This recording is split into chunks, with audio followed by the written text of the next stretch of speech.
సెంటర్లపై food safety అధికారులు కొడా జులిపించారు. వేసవి తాపాన్ని తీర్చుకునేందుకు ప్రజలు జ్యూస్ సెంటర్ల వైపు క్యూ కడుతుంటే కొందరు వ్యాపారులు మాత్రం కాసులు కక్కురుతో వినియోగదారుల ఆరోగ్యంతో చెలగాటమాడుతున్నారు. తాజాగా ఫుడ్ సేఫ్టీ అధికారి షేక్ నాగుల్ మీరా పలు షాపుల్లో ఆకస్మిక తనిఖీలు చేపట్టారు. ఈ తనిఖీలో విస్తుపోయే నిజాలు బయటపడ్డాయి.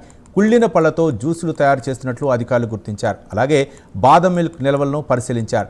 షాపు యజమానులపై ఆగ్రహం వ్యక్తం చేశారు.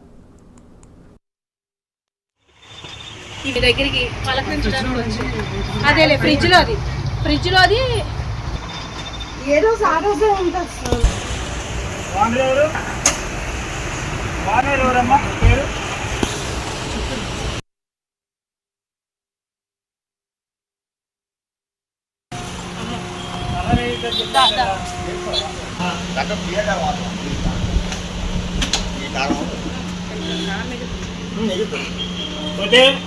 సార్. ఇప్పటికీ 8 షాపులు తనిఖీ చేసి ఒక 10 లీటర్లు ఒక చోట, ఒక 20 లీటర్లు ఒక చోట, ఒక 5 లీటర్లు ఒక చోట బాదం పాలకు తనిఖీ చేసి పారవేయడం జరిగింది. ఇందులో భాగంగా పైడిమాంబ జ్యూస్ షాప్కి రావడంతోనే కుళ్ళిపోయినటువంటి ద్రాక్షాలతో మీడియా మిత్రులే చూశారు. వారు నాకు చెప్పారు.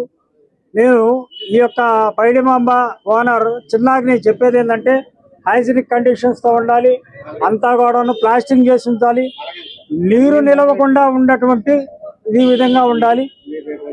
అందరికి కూడాను ఈ విధంగా మనవి చేస్తున్నాను. ఇప్పటికీ 8 షాపులు తనిఖీ చేసి ఒక 10 లీటర్లు ఒక చోట, ఒక 20 లీటర్లు ఒక చోట